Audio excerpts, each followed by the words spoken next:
The Prisoner of Zenda by Anthony Hope. Chapter 21. If Love Were All. It was night, and I was in the cell wherein the King had lain in the Castle of Zenda. The great pipe that Rupert of Hentzau had nicknamed Jacob's Ladder was gone, and the lights in the room across the moat twinkled in the darkness. All was still. The din and clash of strife were gone. I had spent the day hidden in the forest, from the time when Fritz had led me off, leaving Sapt with the princess. Under cover of dusk, muffled up, I had been brought to the castle, and lodged where I now lay. Though 3 men had died there, 2 of them by my hand, I was not troubled by ghosts. I had thrown myself on a pallet by the window, and was looking out on the black water. Johann the keeper, still pale from his wound, but not much hurt besides, had brought me supper. He told me that the King was doing well, that he had seen the princess, that she and he, Sapt and Fritz, had been long together. Marshal Strackentz was gone to Strelsau. Black Michael lay in his coffin, and Antoinette de Mauban watched by him. Had I not heard from the chapel priests singing mass for him? Outside there were strange rumours afloat. Some said that the prisoner of Zenda was dead; some that he had vanished, yet alive; some that he was a friend who had served the King well in some adventure in England; others that he had discovered the duke's plots, and had therefore been kidnapped by him. 1 or 2 shrewd fellows shook their heads and said only that they would say nothing, but they had suspicions that more was to be known than was known, if Colonel Sapt would tell all he knew. Thus Johann chattered till I sent him away, and lay there alone, thinking, not of the future, but as a man is wont to do when stirring things have happened to him, rehearsing the events of the past weeks, and wondering how strangely they had fallen out. And above me, in the stillness of the night, I heard the standards flapping against their poles, for Black Michael's banner hung there at half mast. High and above it the royal flag of Ruritania, floating for 1 night more over my head. Habit grows so quick that only by an effort did I recall that it floated no longer for me. Presently Fritz von Tarlenheim came into the room. I was standing then by the window. The glass was opened, and I was idly fingering the cement which clung to the masonry where Jacob's Ladder had been. He told me briefly that the King wanted me, and together we crossed the drawbridge and entered the room that had been Black Michael's. The King was lying there in bed. Our doctor from Tarlenheim was in attendance on him, and whispered to me that my visit must be brief. The King held out his hand and shook mine.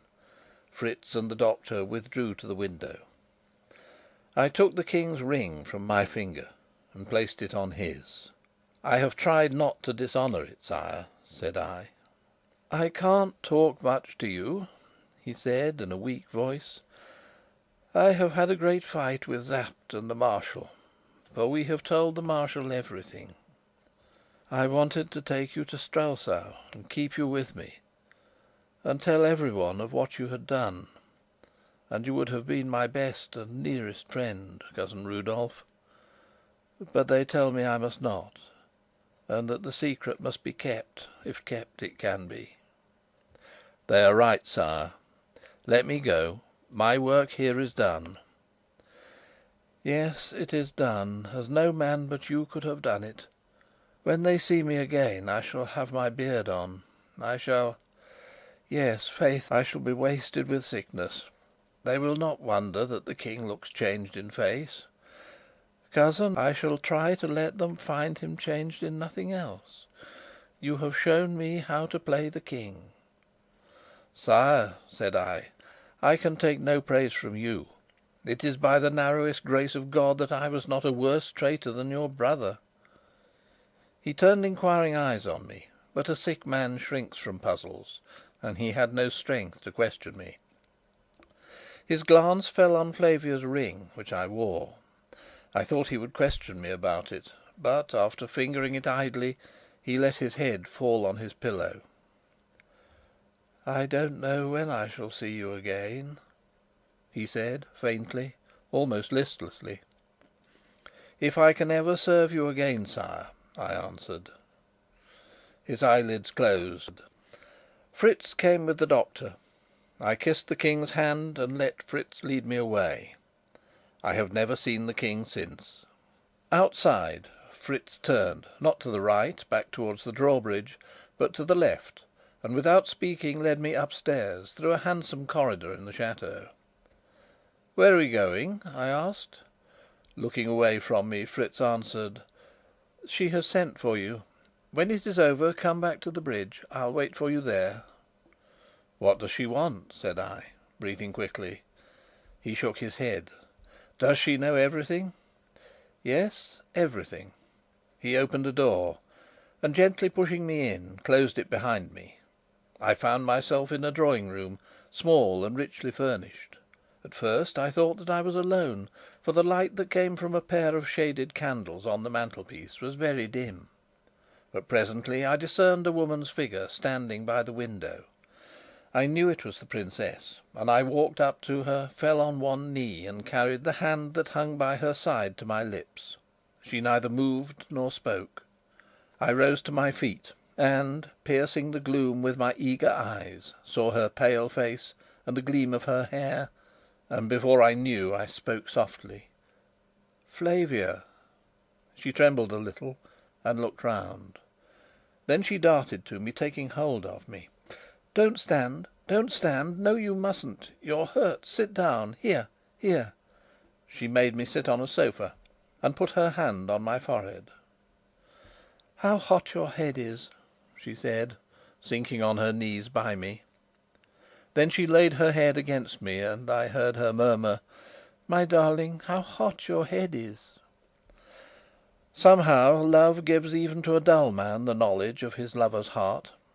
I had come to humble myself and pray pardon for my presumption. But what I said now was: "I love you with all my heart and soul." For what troubled and shamed her? Not her love for me, but for the fear that I had counterfeited the lover as I had acted the King, and taken her kisses with a smothered smile. "With all my life and heart," said I, as she clung to me. "Always, from the first moment I saw you in the Cathedral. There has been but one woman in the world to me, and there will be no other. But God forgive me the wrong I've done you!" "They made you do it," she said quickly, and she added, raising her head and looking in my eyes: "It might have made no difference if I'd known it. It was always you, never the King." And she raised herself up and kissed me. "I meant to tell you," said I. "I was going to on the night of the ball in Strelsau, when Sapt interrupted me. After that I couldn't. I couldn't risk losing you before I must. My darling, for you I nearly left the King to die." "I know, I know. What are we to do now, Rudolf?" I put my arm round her and held her up while I said: "I am going away tonight." "Ah, no, no!" she cried. "Not tonight!" "I must go tonight, before more people have seen me. And how would you have me stay, sweetheart, except " "If I could come with you?" she whispered, very low. "My God!" said I roughly, "don't talk about that!" and I thrust her a little back from me. "Why not? I love you. You're as good a gentleman as the King." Then I was false to all that I should have held by, for I caught her in my arms and prayed her, in words that I will not write, to come with me, daring all Ruritania to take her from me. And for a while she listened, with wondering, dazzled eyes. But as her eyes looked on me, I grew ashamed, and my voice died away in broken murmurs and stammerings, and at last I was silent. She drew herself away from me and stood against the wall, while I sat on the edge of the sofa, trembling in every limb, knowing what I had done, loathing it, obstinate not to undo it. So we rested a long time. "I am mad," I said sullenly. "I love your madness, dear," she answered. Her face was away from me, But I caught the sparkle of a tear on her cheek. I clutched the sofa with my hand and held myself there. "Is love the only thing?" she asked, in low, sweet tones that seemed to bring a calm even to my wrung heart. "If love were the only thing, I would follow you, in rags if need be, to the world's end, for you hold my heart in the hollow of your hand. But is love the only thing?" I made her no answer. It gives me shame now to think that I would not help her. She came near me and laid her hand on my shoulder. I put my hand up and held hers. "I know people write and talk as if it were. Perhaps for some fate lets it be. Ah, if I were one of them! But if love had been the only thing, you would have let the King die in his cell." I kissed her hand. "Honour binds a woman too, Rudolf. My honour lies in being true to my country and my house. I don't know why God has let me love you, but I know that I must stay." Still I said nothing, and she, pausing a while, then went on: "Your ring will always be on my finger, your heart in my heart, the touch of your lips on mine. But you must go and I must stay. Perhaps I must do what it kills me to think of doing." I knew what she meant, and a shiver ran through me, but I could not utterly fail beside her. I rose and took her hand. "Do what you will, or what you must," I said. "I think God shows His purposes to such as you. My part is lighter, for your ring shall be on my finger and your heart in mine, and no touch save of your lips will ever be on mine. So may God comfort you, my darling." There struck on our ears the sound of singing. The priests in the chapel were singing masses for the souls of those who lay dead. They seemed to chant a requiem over our buried joy, to pray forgiveness for our love that would not die. The soft, sweet, pitiful music rose and fell as we stood opposite each other, her hands in mine. "My queen and my beauty," said I. "My lover and true knight," she said. "Perhaps we shall never see one another again. Kiss me, my dear, and go." I kissed her as she bade me, but at the last she clung to me, whispering nothing but my name, and that over and over again, and again and again. And then I left her. Rapidly I walked down to the bridge. Sapt and Fritz were waiting for me. Under their directions I changed my dress, and, muffling my face as I had done more than once before, I mounted with them at the door of the Castle, and we three rode through the night and on to the breaking day, and found ourselves at a little roadside station just over the border of Ruritania. The train was not quite due, and I walked with them in a meadow by a little brook while we waited for it. They promised to send me all news. They overwhelmed me with kindness; even old Sapt was touched to gentleness, while Fritz was half unmanned. I listened in a kind of dream to all they said. "Rudolf, Rudolf, Rudolf," still rang in my ears, a burden of sorrow and of love.